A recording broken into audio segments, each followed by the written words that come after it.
pecado de Judá escrito está con cincel de hierro y con punta de diamante. Esculpido está en la tabla de su corazón y en los cuernos de sus altares. Mientras sus hijos se acuerdan de sus altares y de sus imágenes de acera que están junto a los árboles frondosos y en los collados altos. Sobre las montañas y sobre el campo, todos tus tesoros entregaré al pillaje por el pecado de tus lugares altos en todo tu territorio. Y perderás la heredad que yo te di y te haré servir a tus enemigos en tierra que no conociste, porque fuego habéis encendido en mi furor, que para siempre arderá. Versículo 5. Así ha dicho Jehová: maldito el varón que confía en el hombre y pone carne por su brazo, y su corazón se aparta de Jehová. Será como la retama en el desierto, será como la desnudez en el desierto, y no verá cuando viene el bien, sino que morará en los sequedales, en el desierto, en tierra despoblada y deshabitada.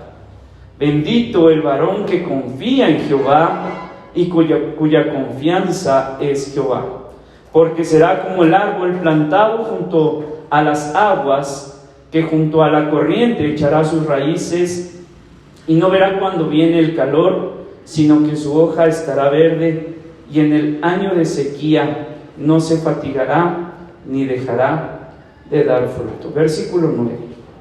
Engañoso es el corazón más que todas las cosas y perverso. ¿Quién lo conocerá? Yo, Jehová, que escudriño la mente, que pruebo el corazón, para dar a cada uno según su camino, según el fruto de sus obras.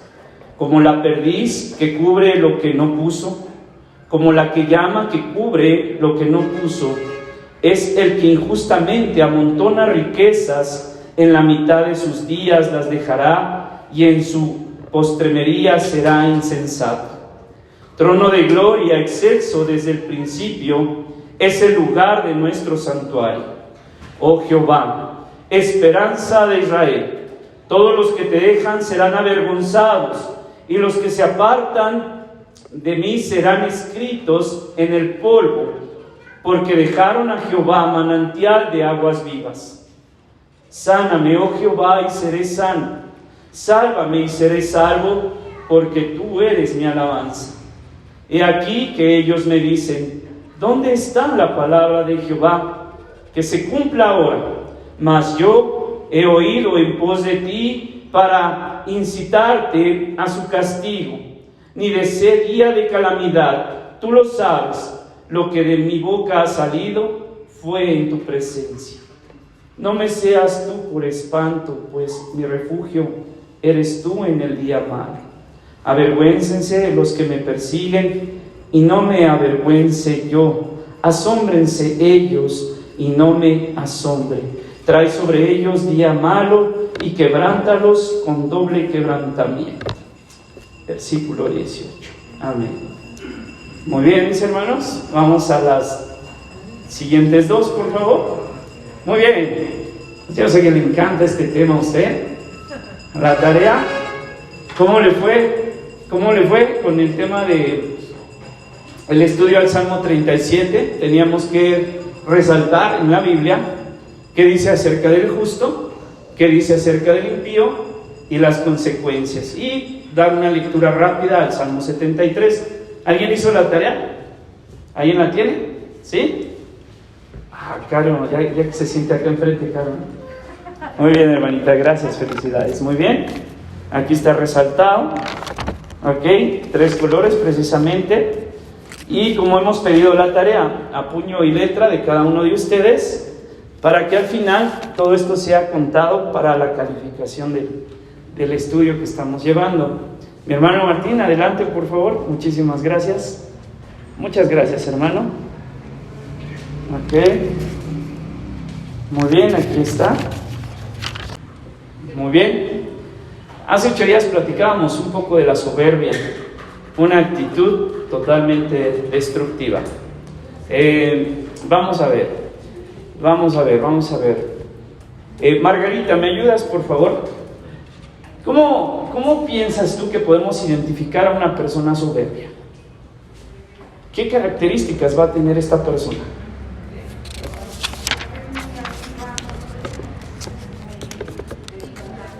Ajá.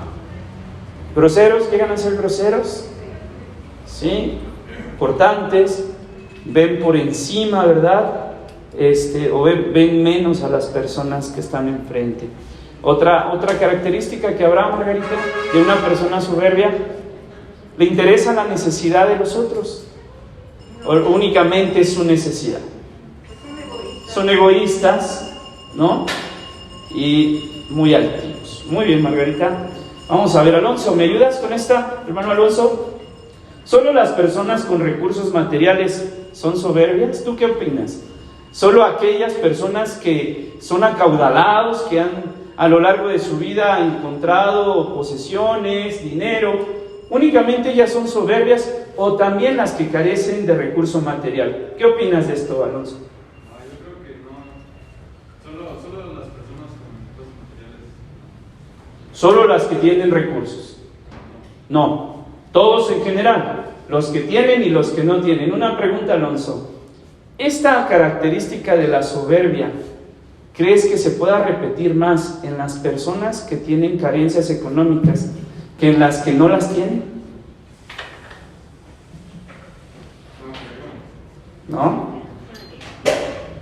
Dice la hermana Marta que es parejo, pero tendremos que revisar esto. Es una característica que se observa más dentro de un rango social de medio abajo. Entonces es interesante esto. Las personas que llegan a ser muy acaudaladas se vuelven personas sumamente sencillas, y las personas que están sirviéndoles son sumamente soberbias. Ok, ¿qué es lo contrario a la soberbia? Hermano Martín, ¿me ayuda? ¿Qué será lo contrario a la soberbia? La humildad. Muy bien. Y por último, ¿qué opina de esto? Mientras mayor sea la bendición, mientras mayor te esté proveyendo el Señor, mientras más bendición material te dé, debe ser mayor ¿la qué? La humildad y la obediencia a Dios. Tengamos mucho cuidado con esta parte. Siguiente, por favor, mira. La gratitud, por supuesto, sí, pero por favor, es muy fácil caer en esta situación de soberbia, muy sencillo. De un momento a otro podemos tener todas estas características. Y pues recuerde, Dios le ha bendecido grandemente. Ponga todo lo que Dios le ha dado al servicio del Señor. De manera muy breve, voy a resaltar algunas cosas que van marcando el capítulo 14, 15 y 16 para poder llegar al capítulo 17. ¿Sale? En el capítulo número 14 viene aquí mencionado algo de los falsos profetas. Jeremías tenía ya un conflicto. Aparte que el pueblo no le hacía caso, aparte que el pueblo estaba en una situación rebelde ante Jeremías, se empieza a levantar un grupo de falsos profetas mencionando, ¿sabes qué? No va a pasar nada de lo que está diciendo Jeremías, absolutamente nada. No va a haber guerra, no nos van a invadir, va a haber comida, va a haber de todo. ¿Sabe? Aquí dice algo bien interesante. Dice, he aquí que los profetas dicen, no veréis espada, todo lo contrario a lo que decía Jeremías, ni habrá hambre entre vosotros. No recuerdo, hermanos, pero vea, esto es bien interesante. En el capítulo 19 o 20 se habla de un suceso que se da en el pueblo de Israel. Esto se repite en su historia 2 veces. ¿Sabe cómo se llama? Canibalismo. ¿Y derivado de qué? De la desobediencia del pueblo, de la necesidad, de la hambruna tan grande que existía.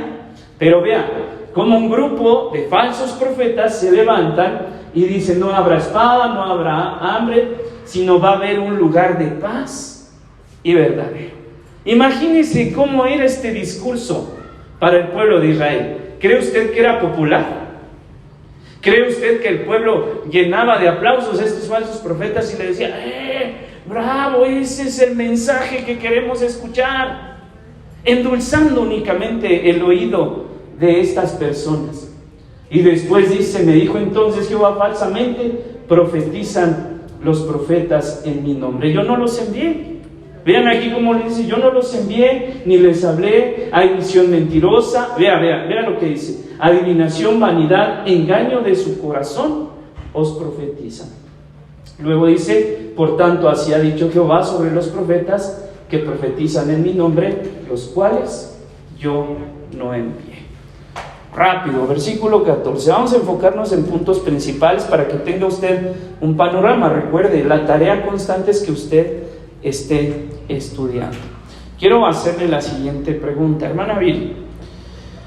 Solo las personas que nos están compartiendo, tanto pastores, líderes, ancianos, pastores de grupo familiar, ¿nos están endulzando el oído, hermanita Viri?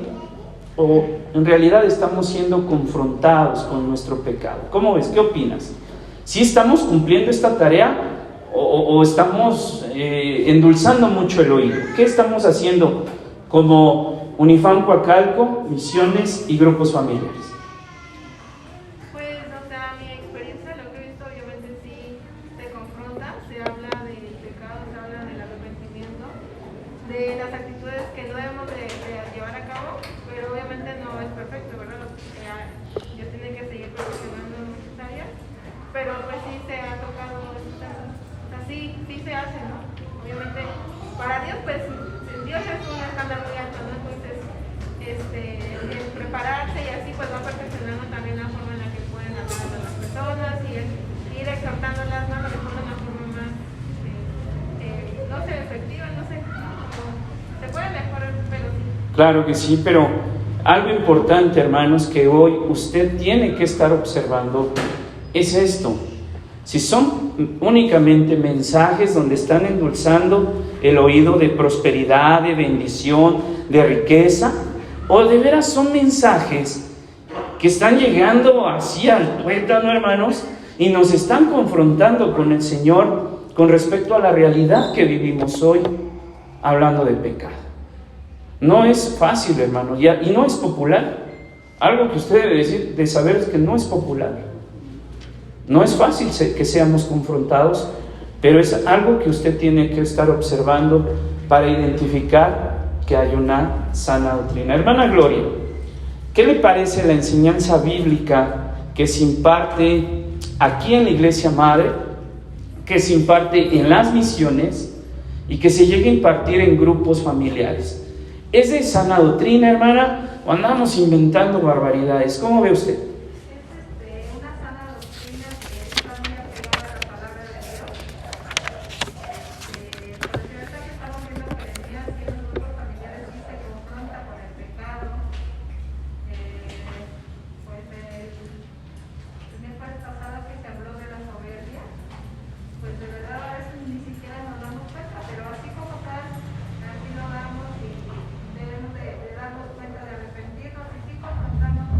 Bueno, más bien Dios es el que confronta a las personas. Amén, hermano. Una sana doctrina. Amén. Hermanos, tienen que saber esto. Se practica una sana doctrina. Tenga esta calma, esta seguridad de que nos apegamos como norma máxima a la palabra de Dios y tenemos mucho cuidado con su interpretación. Muy bien, Alan, vamos a la siguiente, mi hermano, por favor. Capítulo número 15. Si lo tiene ahí, nos habla precisamente de Moisés y Samuel, personas, profetas, que ¿qué cree que hacían por el pueblo? Intercedían, gracias, ahí para que lo alcance a ver, intercedían por el pueblo. Pero ¿qué cree que pasaba con Jeremías? Intercedía fielmente por el pueblo, pero era tan obstinado el pueblo de Dios en este momento que realmente no tuvo éxito en este tema de la intercesión y pedirle a Dios que librara a su pueblo. Después dice en el versículo 6, esto es en el 1, en el versículo 6 del capítulo 5, tú me dejaste, dice Jehová, y te volviste atrás. Nuevamente, hermanos, desde el capítulo 2, básicamente, hermanos, hasta el capítulo 17, que es lo que vamos a estar observando hoy, se repite constantemente esto. Tú me dejaste, tú me desechaste, tú te apartaste de mí y no te importó en lo absoluto, ¿sale? Y entonces, en el versículo número 19, pide algo importante: conviértanse ellos a ti, ¿sí? Y no tú te conviertas a ellos. Esto nos habla de un principio importante. Fíjese, ¿qué sucede hoy en los grupos familiares? ¿En verdad estamos impactando a la sociedad? ¿O la sociedad nos está impactando a nosotros? Estamos siendo influenciados por la sociedad. Quiero preguntarle a mi hermano César, ayúdame. Ahorita te pregunto. Mi hermano César, dime, ¿cómo ves esta situación de los grupos familiares?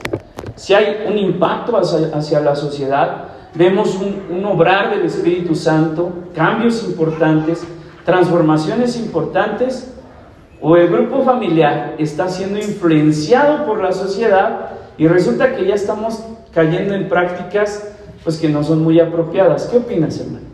Sí, yo creo que lo que hemos visto parece como que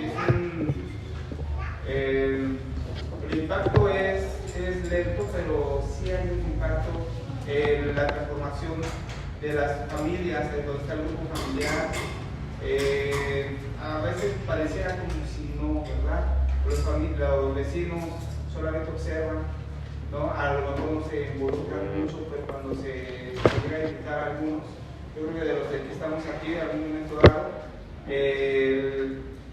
nos hemos integrado a un grupo familiar y hemos testificado hacia personas que han llegado también a un grupo familiar y se han quedado, o vienen aquí y se van a un grupo familiar, pero también está la otra parte que en un momento se pudiera pensar que si no hay una visión clara dentro de un grupo familiar, sí tiende a ser influenciado para un club social, incluso a veces perder o no tener una visión, una meta, un propósito, tiende, ¿no? a enfocarse o a medirse en ciertas áreas como temas que los que hemos visto que aprueban en algunos lugares los modismos, ¿no? ¿Qué son los tatuajes? Y todo esto que está influenciando el mundo a nuestros jóvenes.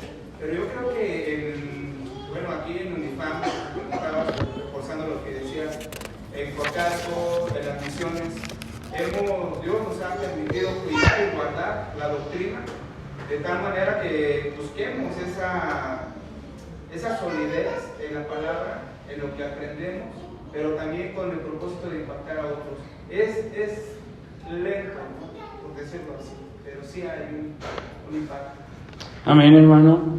Cada grupo familiar debe de guardar muy bien esto, de no convertirse en una reunión social.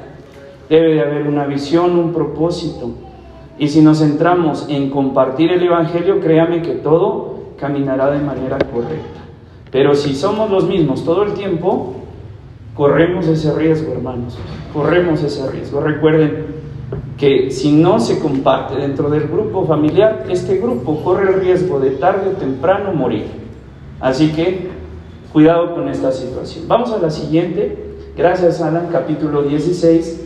Y este capítulo nos habla de varias cosas. Entre ellas nos expresa el ministerio, pues sí, doloroso, pero también de mucha soledad de Jeremías. Prácticamente recibe la instrucción de no tomarás para ti mujer, ¿sí? ¿Se acuerdan que preguntábamos, ¿tenía suegra o no? Pensábamos, ¿verdad? Nuestra interpretación torpe de la Biblia era que su lamento, su llanto era debido a una suegra, pero no era así, hermanos. Le dice el Señor: no tomarás para ti mujer, ni tendrás hijos ni hijas en este lugar. Y luego en el versículo 11 nuevamente repite: entonces les dirás, porque vuestros padres me dejaron. Fíjese que la situación era tan complicada que las generaciones ya venían, sí, involucrándose en el tema de la idolatría, y ya los padres no encausaban correctamente a los hijos, sino los involucraban en actos de idolatría terribles para con Dios. Vamos a ver una práctica más adelante que iban haciendo y que era detestable para Dios. Porque he aquí que vosotros camináis cada uno tras la imaginación, vea esto, tras la imaginación de su malvado corazón, no oyéndome a mí. Es increíble esto que dice Jeremías, y es como la parte introductoria al capítulo número 17. Dice: porque he aquí que vosotros camináis cada uno tras la imaginación, dice, de su malvado corazón, no oyéndome a mí. Y termina, nada más quiero recalcar el 19: oh Jehová, fortaleza mía, fuerza mía y refugio mío en el tiempo de aflicción. Vea cómo describe Jeremías en este tiempo de tanto dolor, donde el pueblo lo rechazaba, donde el pueblo prácticamente ya empezaba a dar muestras de que no lo toleraba y que ya lo quería fuera, ya no querían escucharlo, ya los había hartado. La palabra de Dios para ellos era ofensiva, y lo que Jeremías hacía era ofenderlos gravemente. Pero dice: fortaleza mía, fuerza, mi fuerza y mi refugio. Quiero preguntarles, hay momentos, ¿verdad?, muy difíciles en nuestra vida que te hacen sentir muy solo. ¿Cómo has experimentado tú la presencia de Dios en esos momentos? ¿La has podido experimentar, hermano? ¿Has sentido de veras ese refugio por parte de Dios? ¿Ese aliento? ¿Ese escudo por parte de Dios, hermano? Yo estoy seguro que todos hemos pasado por una experiencia así. Cuando estamos atravesando el peor desierto, ahí el Señor manifestándote. Y cada uno de nosotros diciendo: Señor, tú eres mi fortaleza. Padre, tú eres mi fuerza, Señor, y tú eres mi refugio en momentos realmente de mucha aflicción. ¿Verdad? Yo creo que todos, hermanos, y no olvidemos esto, que en momentos así Dios nos bendice grandemente. Ahora sí, vamos a la siguiente, gracias Alan, capítulo número 17. Un corazón malvado. Este es el tema que vamos a trabajar para esta semana en grupos familiares. Jeremías capítulo 17. Vemos un corazón negro, ¿verdad? Cuando evangelizamos, los niños utilizan mucho el código de colores, los corazones, ¿no? El corazón negro, verde, dorado, blanco. Y mire, aquí está el corazón negro. De aquel lado vemos un corazón con un ceño pues así de enojo, así como que no está nada contento. Y en el corazón, en la parte de abajo, vemos orgullo, pereza, ira, mentiras, sexo, envidias y pecados de tipo sexual. Y en el centro, pues, la pereza. ¿Cómo ve? ¿Qué corazón, verdad? Muy bien. Vamos a la siguiente, mi hermano. Muchas gracias. Y bueno, ahora sí, ubíquese perfectamente ahí en el pasaje que leímos. Y del 1 al 4 prácticamente está describiendo esto. El pecado de Judá está escrito con cincel de hierro, con punta de diamante esculpido en la tabla del corazón. Mientras sus hijos se acuerdan de sus altares, de sus imágenes de acera, que están junto a los árboles frondosos y en los collados altos, sobre las montañas. Y luego en el 4 dice: perderán la heredad. Algo, hermano, terrible que el pueblo estaba haciendo. A ver si esto les suena algo familiar. Estaban en los lugares altos, hermanos, donde adoraban a Dios, donde ofrecían holocausto, donde tenían una situación espiritual de mucha intimidad con Dios. Hablemos de algo como lo que hacemos hoy al tomar la Santa Cena. Algo parecido, hermanos. Saliendo del lugar, y se dirigían a los lugares altos. El territorio de Judá, de Israel, estaba ya colmado de este tipo de lugares. Lugares altos donde se ofrecía holocausto, donde se ofrecía sacrificio y alabanza a dioses falsos, entre ellas la diosa Acera, la diosa de la fertilidad. Pero ¿qué cree? Combinaban ya las cosas, algunos instrumentos, algunos elementos, y como que algunos eventos del culto que se llevaban para con Dios, los trasladaban para el culto a los falsos dioses. Algo realmente delicado y detestable para Dios. Por eso nosotros hablamos de una consagración. Por eso dice la Biblia, la palabra del Señor: examina bien lo que estás haciendo. No sea que por no tener un discernimiento de lo que tú estás haciendo, dice, entre vosotros hay muchos enfermos y aún otros están falleciendo, están muriendo. Esto estaba haciendo el pueblo de Dios y era detestable, hermanos. Era malo en verdad lo que estaba realizando el pueblo. Vamos a la siguiente, ¿no? Y bueno, del versículo 1 al 4 habla precisamente esto: Judá será castigado por la apostasía. ¿Quién sabe qué es la apostasía? Renegar, renunciar, dejar, desechar, no reconocer más a Dios. Esa es la apostasía.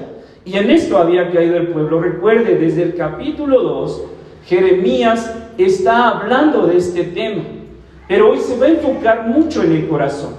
Dios afirma que su pecado es tan grande que se ha escrito en forma imborrable en el corazón de ellos.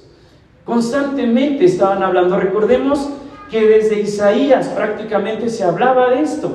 100 años después, 110 años posiblemente después, se siguen hablando del mismo tema. No había cambiado el pueblo, sino todo lo contrario, se había encrudecido aún más esta situación. No solamente está grabado allí, sino en los altares que habían levantado a dioses falsos. Las nuevas generaciones, los jóvenes, empezaron ya a buscar de una manera insana, inapropiada, conociendo de Dios, empezaron a buscar a dioses falsos. Además, su pecado estaba tan grabado en el corazón de ellos y su vida, que sus hijos les han seguido en esta infidelidad.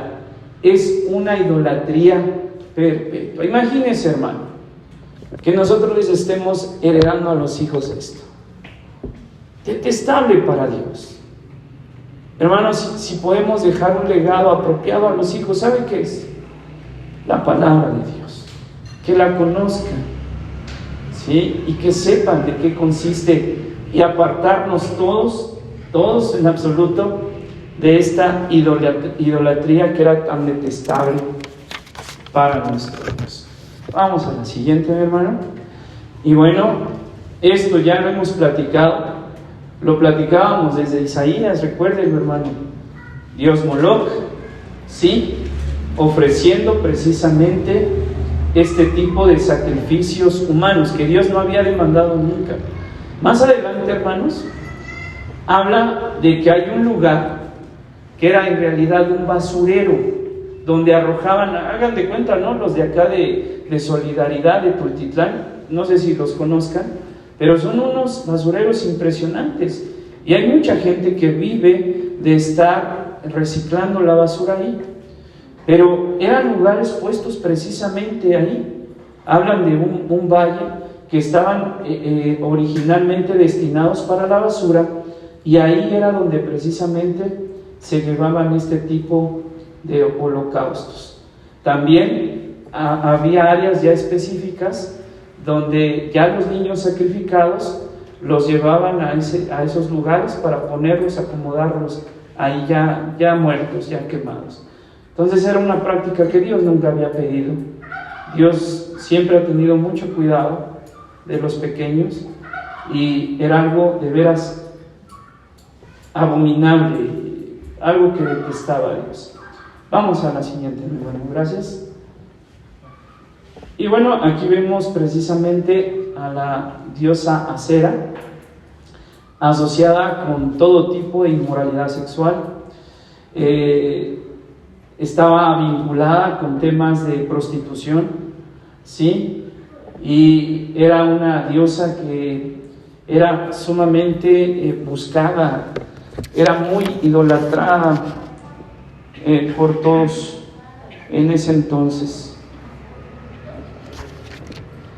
Entonces es básicamente la estatua de este dios pagano, ¿sí? En el cual se le atribuían poderes de fertilidad. Gracias, hermano. Vamos a la siguiente. Y bueno, características de un corazón. Hay varios términos que se están manejando que son claves para una mejor comprensión de este texto. El primero, y Jeremías se enfoca muy fuerte en este, que es el corazón. El segundo, habla de una escritura. Y el tercero, ¿sí? Han dejado o han abandonado. Son palabras claves en este capítulo número 17. Y bueno, el eje central de este pasaje tiene que ver con el corazón humano. ¿Vale? Necesito que se quede con esto. Vamos a la siguiente, mi hermano Alan, por favor. Y a la siguiente. Ok. Quiero leerle esto para después regresarnos. ¿Qué es el corazón? La palabra hebrea se usa en el Antiguo Testamento para referirse al razonamiento, las emociones, pero principalmente, mire, a mí no sabe cómo me llamó la atención esto, para referirse a las decisiones. En este sentido se le puede identificar como la fuerza de voluntad, parte de una fuerza de voluntad. De él se dice que es engañoso y sin remedio. Desde una perspectiva humana, la persona ha sido afectada por el pecado, escrito en el corazón, de tal manera que su propia capacidad de juzgar se ha tergiversado. Es por ello que sin la acción de Dios no hay posibilidades de cambio real. En la palabra de Dios, cuando se habla de corazón, se refiere a un todo, pero me gustó mucho en cuanto a maneja esto de las decisiones. Fíjese que cuando nosotros estamos tristes, tomamos ciertas decisiones. Cuando estamos alegres, tomamos otro tipo de decisiones. ¿Qué pasa cuando usted va al centro comercial con hambre? Ya no ve que echar al carro y cosas así que se le superantoja, ¿no? Y dice, no, me voy a llevar esto, me voy a llevar lo otro, porque son temas de emociones. También se refiere al razonamiento. Pero mire, este es prácticamente el corazón, ¿sí?, que está describiendo Jeremías. Vamos a regresarnos, Alan, por favor.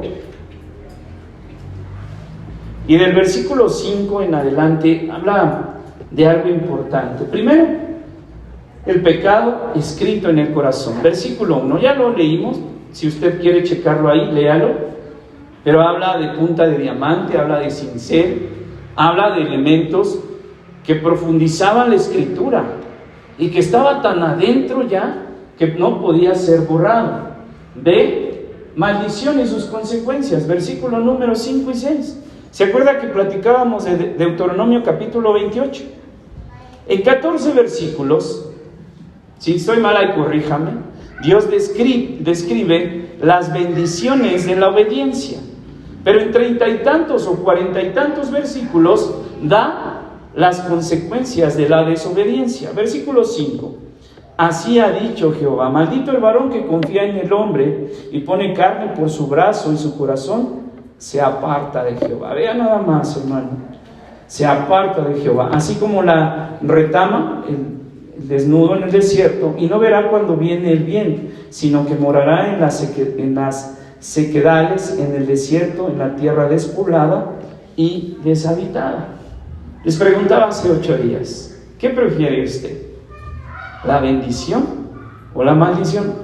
Razonalmente todos decimos, no, pues, ¿cómo crees? La bendición, ¿sí? Pero no somos congruentes. Nuestro comportamiento dice lo contrario.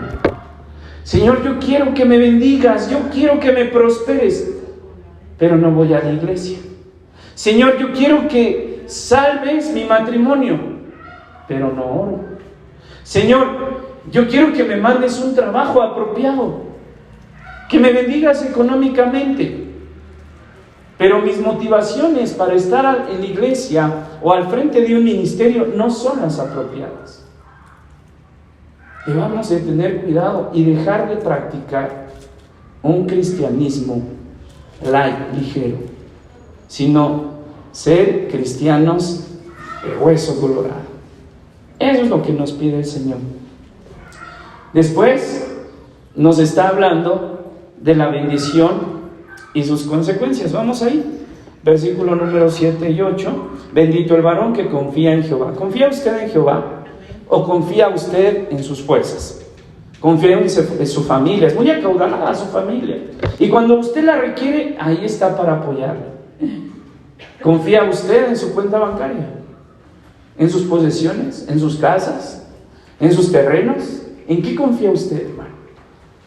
Tenga cuidado con esto, porque muy fácil podemos caer en idolatría. 8, porque será como un árbol plantado. ¿A qué le recuerda esta cita? Ok, hermoso, ¿verdad? Será plantado junto a corrientes de agua, que da su fruto a su tiempo y su hoja no cae. Porque será como un árbol plantado junto a las aguas, que junto a la corriente echará sus raíces y no verá cuando viene el calor, sino que su hoja estará verde, y en el año de sequía no se fatigará ni dejará de dar fruto. Esa es la bendición de Dios.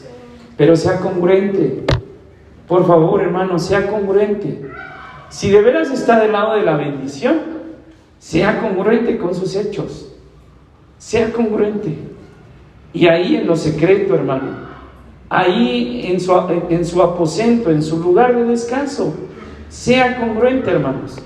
No es posible que aquí estemos sirviendo, que estemos adorando a Dios, que estemos hablando de la palabra de Dios, y en casa nos estemos comportando como el peor de los paganos, como el peor de los impíos, como el pecador más grande. Usted y yo somos pecadores, pero es una cosa muy diferente caer en el pecado a que usted viva así en una autopista a gran velocidad practicando el pecado. Eso es lo que Jeremías en esta parte está diciendo. Y después pues habla de las bendiciones y sus consecuencias. Vamos a la siguiente, mi hermano Alan, por favor. Y bueno, versículo número 9 describe, ¿verdad?, el corazón. ¿Y de qué manera la describe Jeremías? Engañoso es el corazón más que todas las cosas y perverso. ¿Quién lo conocerá? Y el 10 dice: yo Jehová, que escudriño la mente, vea nada más esto, que pruebo, dice, el corazón, para dar a cada uno según su camino, según el fruto de sus obras. Hermano, podemos mentirle a Dios, podemos engañarlo, podemos decirle: Señor, yo voy a fingir en la iglesia, voy a levitar de la santidad, que vean todos los hermanos, y voy a poder engañar a Dios, hermano. Desde luego que no. Él dice: yo pruebo el corazón. Después, las consecuencias y análisis de Dios, versículo del 10 al 12. Dice: yo escudriño, dice, como la perdiz que cubre lo que no puso, la que llama, como la que llama, que cubre lo que no puso, es el que injustamente amontona riquezas en la mitad de sus días, las dejará, y en sus postrimerías será insensato. Así va dando pues esta referencia. Posteriormente, versículo 13, en la parte A, la esperanza de la bendición: oh Jehová, esperanza de Israel. Y dice algo aquí importante: todos los que te dejan serán avergonzados. Una pregunta, hermano. Desde que usted conoce a Dios, y yo quiero que sea, estamos en confianza, hermanos, que sea sincero,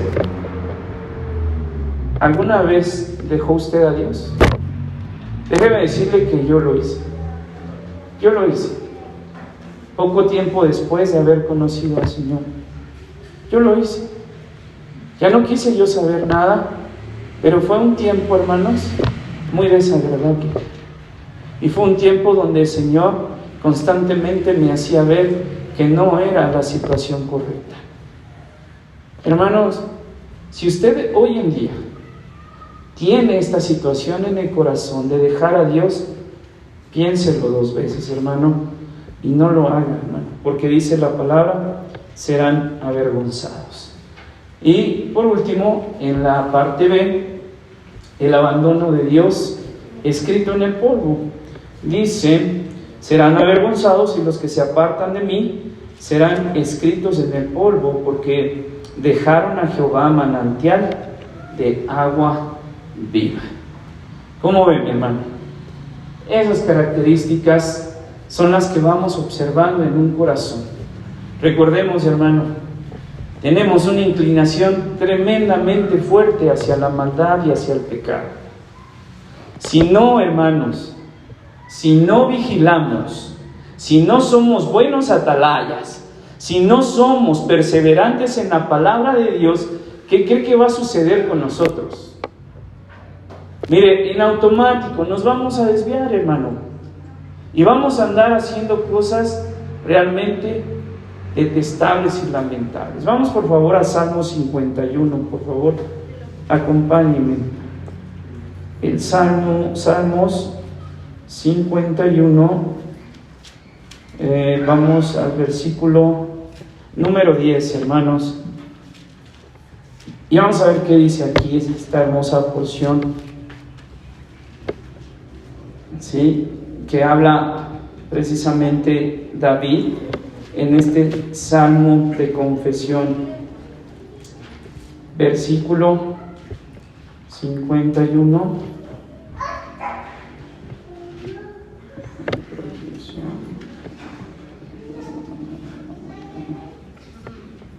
¿Lo tiene en el 10? ¿Quién me ayuda con la lectura, hermanos? Crea en mí, oh Dios, un corazón limpio y no un espíritu recto dentro de mí.